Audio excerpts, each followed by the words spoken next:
നമസ്കാരം. ഞാൻ doctor P Lakshmiyamma, പട്ടം SUT ആശുപത്രിയിലെ ഗൈനക്കോളജിസ്റ്റാണ്. സ്ത്രീകളിൽ സിസേറിയൻ കഴിഞ്ഞാൽ ഏറ്റവും കൂടുതൽ ചെയ്യപ്പെടുന്ന ശസ്ത്രക്രിയയാണ് ഗർഭപാത്രം മാറ്റുന്ന ശസ്ത്രക്രിയ അഥവാ ഹിസ്റ്ററക്ടമി. അപ്പോൾ ഈ ഗർഭപാത്രം നീക്കൽ ശസ്ത്രക്രിയയ്ക്ക് വേണ്ടി വരുന്ന സ്ത്രീകളിൽ പലർക്കും അല്ലെങ്കിൽ അവരുടെ കുടുംബക്കാർക്ക്, പ്രത്യേകിച്ചും ഭർത്താവിന് ഉള്ള ഒരു ഭയം അല്ലെങ്കിൽ ഒരു സംശയം എന്ന് പറയുന്നത്, ഈ യൂട്രസ് എടുത്ത് കഴിഞ്ഞാൽ പിന്നെ കുടുംബജീവിതം എന്ന് നമ്മൾ ഉദ്ദേശിക്കുന്നത് ലൈംഗിക ജീവിതം സാധ്യമാകുമോ പഴയ പോലെ എന്നുള്ളതാണ്. 40-നും 50-നും വയസ്സിലാണ് കൂടുതലും ഈ ഗർഭപാത്രം നീക്കൽ ശസ്ത്രക്രിയ നടക്കുന്നത്.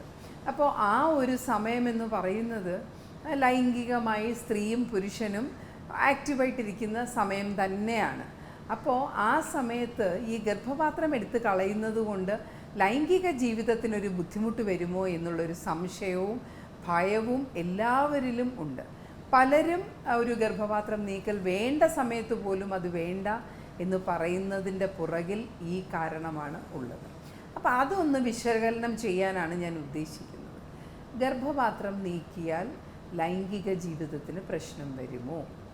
ഈ ലൈംഗിക ജീവിതത്തിന് നമ്മുടെ ഹോർമോൺസിൻ്റെ, സ്ത്രീ സഹജമായ ഹോർമോണുകൾ അത്യാവശ്യമാണ്. അതിൻ്റെ കൂട്ടത്തിൽ ഒരു ചെറിയ അളവിൽ പുരുഷ ഹോർമോൺസും സ്ത്രീയുടെ ശരീരത്തിലുണ്ട്. അപ്പോൾ അതിനോടുള്ള ഒരു ആഗ്രഹവും ഒക്കെ വരണം എന്നുണ്ടെങ്കിൽ ഈ ഹോർമോണുകളൊക്കെ നോർമലായിരിക്കണം.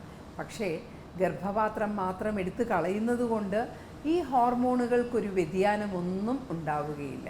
എന്തുകൊണ്ടെന്നാൽ ഈ ഹോർമോണുകളെല്ലാം ഉണ്ടാകുന്നത് അണ്ഡാശയത്തിൽ നിന്നാണ്.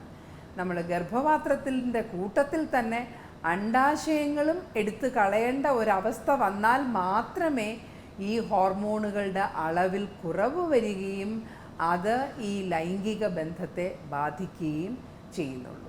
അപ്പോൾ 40 തൊട്ട് 50 വയസ്സിനിടയിൽ ഗർഭപാത്രം നീക്കുന്നവരുടെ അണ്ഡാശയം സാധാരണ എടുത്ത് കളയാറില്ല. 47-48 വയസ്സൊക്കെ ആയി കഴിയുമ്പോൾ ഡോക്ടർമാർ, ഗൈനക്കോളജിസ്റ്റ് സാധാരണ സജസ്റ്റ് ചെയ്യും, 47 വയസ്സായല്ലോ, ഇനിയിപ്പോൾ ഹോർമോണുകളുടെയൊക്കെ അളവ് കുറയുന്ന സമയമാണ്, അപ്പോൾ വേണ്ട എന്നുണ്ടെങ്കിൽ അണ്ഡാശയം കൂടെ എടുത്ത് കളയാം എന്നുള്ളത്. ഒരു നിയമം അനുസരിച്ച് 51 വയസ്സ് വരെ അണ്ഡാശയം ആവശ്യമില്ലെങ്കിൽ എടുത്തു കളയാൻ പാടില്ല. അത് വെച്ച് വേണം, അത് ശരീരത്ത് ഇരുത്തിക്കൊണ്ട് വേണം നമ്മൾ ഗർഭപാത്രം എടുത്തു കളയാൻ എന്നുള്ളതാണ് അതിൻ്റെ ശാസ്ത്രീയ വശം. അപ്പോൾ അണ്ഡാശയം എടുത്ത് കളയുന്നില്ല എന്നുണ്ടെങ്കിൽ, ഗർഭപാത്രം മാത്രമേ നീക്കം ചെയ്യുന്നുള്ളൂ എങ്കിൽ അത് ലൈംഗികതയെ ബാധിക്കില്ല. അപ്പോൾ എന്തുകൊണ്ടാണ് ഈ അണ്ഡാശയം എടുത്ത് കളഞ്ഞാൽ ബാധിക്കുന്നതെന്ന് ഒരു കാര്യം ഞാൻ പറഞ്ഞു.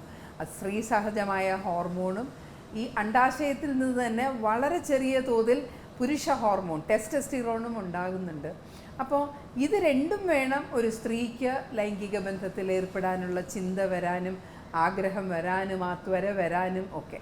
പക്ഷേ ഇതിനേക്കാൾ കൂടുതൽ ഹോർമോൺസ് കുറഞ്ഞു കഴിയുമ്പോൾ നമ്മളുടെ അവയവങ്ങളിൽ ചില വ്യത്യാസങ്ങൾ വരും. ഒരു സ്ത്രീയെ വളരെ സ്ത്രീ സഹജമായ സ്വഭാവങ്ങളോടുകൂടി നിലനിർത്തുന്നത് ഈസ്ട്രജൻ എന്ന് പറയുന്ന ഹോർമോണാണ്. ആ ഈസ്ട്രജനാണ് അണ്ഡാശയം എടുത്ത് കളയുമ്പോൾ നമുക്ക് കുറവ് വരുന്നത്. പാടെ നിൽക്കില്ല, പക്ഷേ നല്ല ഗണ്യമായ കുറവ് ഈസ്ട്രജൻ്റെ തോതിൽ വരും. അപ്പോൾ ഈസ്ട്രജൻ്റെ തോതിൽ കുറവ് വരുമ്പോൾ സ്ത്രീയുടെ ശരീരത്തിലും അത് കാണപ്പെടും. കാര്യം യോനിഭാഗങ്ങളിലുള്ള ആ തൊലി കട്ടി കുറഞ്ഞു വരും, അണുബാധ കൂടുതൽ വരും. മാത്രവുമല്ല, കട്ടിയുള്ള തൊലി നേർമയുള്ള തൊലിയായി മാറുമ്പോൾ ലൈംഗിക ബന്ധം വേദനാജനകമായി മാറും. അതുകൊണ്ട് തന്നെ ഒന്നാമത് അതിനോടൊരു ആഗ്രഹം കുറയുന്നു. അതിൻ്റെ കൂട്ടത്തിൽ ലൈംഗിക ബന്ധം നടക്കുമ്പോൾ വേദന വരുന്നു. കാരണം അവിടുത്തെ തൊലിയുടെ കട്ടി കുറയുന്നു. മാത്രമല്ല, അണുബാധയ്ക്കുള്ള സാധ്യതയും കൂടുന്നു. അപ്പോൾ ഈ കാരണങ്ങൾ കൊണ്ടാണ് അണ്ഡാശയം എടുത്ത് കളയുമ്പോൾ ലൈംഗിക ബന്ധത്തിൽ ഏർപ്പെടാനുള്ള ആഗ്രഹവും പ്രശ്നങ്ങളും ഉണ്ടാകുന്നത്. അപ്പോൾ ഗർഭപാത്രം മാത്രം എടുത്ത് കളയുകയാണെങ്കിൽ നിങ്ങൾക്ക് ധൈര്യമായി മുന്നോട്ട് പോകാം. അത് നിങ്ങളുടെ ലൈംഗിക ജീവിതത്തിനെ ബാധിക്കില്ല. നന്ദി, നമസ്കാരം.